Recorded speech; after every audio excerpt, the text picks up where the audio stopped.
Tanaman padi kalau kondisinya sudah terbebas dari organisme pengganggu tanaman seperti penyakit jamur patogen, juga dari berbagai jenis hama, serta gulma, dan juga dengan kondisi air yang selalu tersedia, serta kebutuhan nutrisi yang sudah terpenuhi, maka biasanya di usia 80 hari setelah tanam, tanaman padi tersebut, bulir-bulirnya sudah mulai terisi, bahkan di ujungnya sudah mulai menguning.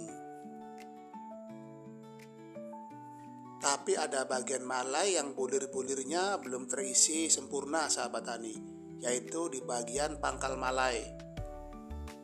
Biasanya bulir padi di pangkal malai berisinya agak belakangan.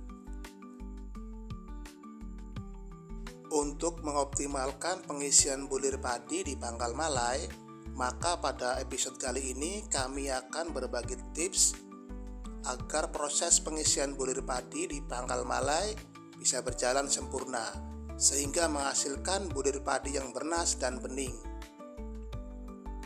Oke sahabat tani, tips apa yang akan kami bagikan?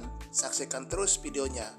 Tapi sebelum video ini lanjut, bagi sahabat tani yang belum subscribe, silakan subscribe, like, komen, dan share, serta nyalakan notifikasi tombol loncengnya, agar kami bisa terus berbagi pengalaman dalam bertani tanaman padi.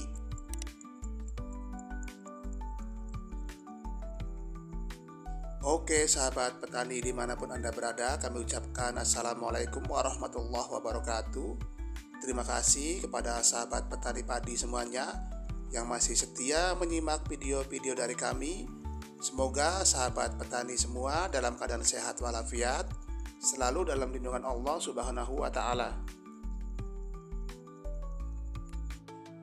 Sahabat petani semuanya, perawatan atau penyepraian di usia 80 hari setelah tanam ini menjadi perawatan atau penyepraian yang terakhir.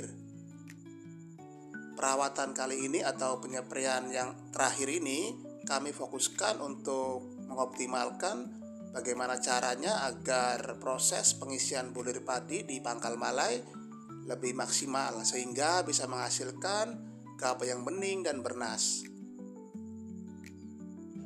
Untuk penyepraian kali ini, kami akan menggunakan zat pengatur tumbuh berbahan aktif asam gibberelat atau GA3. GA3 yang akan kami aplikasikan pada tanaman padi kali ini berformulasi 20% sahabat tani. Artinya kandungan GA3 atau asam gibberelat yang terkandung dalam JPT tersebut sekitar 20%. Kami akan menggunakan JPT Gibropanen atau Gibro 20 SP. Keunggulan dari Gibropanen atau Gibro 20 SP ini yaitu sebagai zat pengatur tumbuh yang berpengaruh terhadap peningkatan efek morfologi dan fisiologi tanaman dalam dosis yang rendah. Keunggulan berikutnya itu bisa meningkatkan ukuran daun, batang, dan percabangan, serta mempercepat pembuahan dan meningkatkan ukuran buah. Kalau penggunaan untuk tanaman padi yaitu untuk memaksimalkan proses pengisian gabah, meningkatkan gabah bernas, bulir hampa berkurang, dan meningkatkan rendemen beras giling. Untuk dosisnya sendiri yaitu 1 saset untuk 1 tangki sprayer 16 liter. Syarat pengaplikasian Gibropanen sendiri yaitu yang pertama harus diaplikasikan di fase generatif. Dalam hal ini kami mengaplikasikannya di usia 80 hari setelah tanam, yaitu bertujuan untuk memaksimalkan proses pengisian bulir padi di pangkal malai. Kemudian lahan sawah juga harus berair minimal macak-macak atau tanahnya tetap basah. Hindari penggunaan JPT berbahan aktif asam gibberelat di tanah sawah yang kering. Kemudian pastikan tanaman padi dalam kondisi sehat, artinya penyakit dan hama sudah terkendali, serta kebutuhan nutrisi sudah terpenuhi sahabat tani.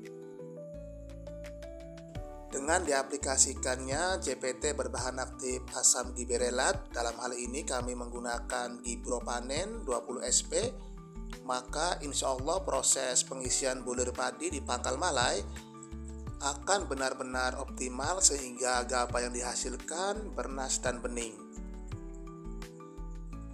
Supaya pengaplikasian Gibro Panen atau Gibro 20 SP khasiatnya benar-benar maksimal, maka ada syaratnya lagi sahabat tani, yaitu di saat tanaman padi bunting atau di usia 45 sampai 50 hari setelah tanam, sahabat tani harus mengaplikasikan Gibro 10 SP. Gibro 10 SP ini merupakan zat pengatur tumbuh yang mengandung asam gibrelat 10%. Manfaat dari diaplikasikannya Gibro 10 SP di saat tanaman padi bunting yaitu di saat nanti keluarnya malai akan keluar secara serempak sahabat tani. Juga sebagai nutrisi tambahan agar proses generatif benar-benar maksimal. Sama dengan pengaplikasian Gibro Panen, sebelum pengaplikasian Gibro 10 SP di saat tanaman padi bunting, sahabat tani harus benar-benar memastikan agar kondisi tanaman sahabat tani harus sudah terbebas dari serangan hama dan penyakit, serta kebutuhan nutrisi pun sudah benar-benar terpenuhi. Syarat yang lainnya yaitu lahan sawah harus ada airnya, minimal mancak-mancak, atau tanah sawah harus tetap basah. Hindari penggunaan JPT berbahan aktif asam gibrelat atau GA3 di tanah sawah yang kering, karena hasilnya tidak akan maksimal. Dengan diaplikasikannya Gibro 10 SP di fase padi bunting, maka akan keluar malai secara serempak. Dengan keluarnya malai secara serempak, maka proses pengisian bulir padi pun akan serempak pula sahabat tani. Dan dengan diaplikasikannya Gibro 20 SP atau Gibro Panen di saat pengisian bulir padi di pangkal malai atau di usia 80 hari setelah tanam, maka proses pengisian bulir padi dari ujung sampai pangkal malai akan benar-benar maksimal, sehingga bisa menghasilkan gabah yang bening dan bernas, dan insya Allah bisa menghasilkan panen yang melimpah sahabat tani. Dan gabah yang dihasilkan pun tetap aman dikonsumsi, karena zat pengatur tumbuh berbahan aktif asam gibrelat merupakan bahan alami dan bukan pestisida. Oke sahabat tani, sekian dulu video kali ini, semoga bermanfaat. Kurang lebihnya kami mohon maaf. Sekian dari kami, terima kasih. Billahi taufiq wal hidayah. Wassalamualaikum warahmatullahi wabarakatuh.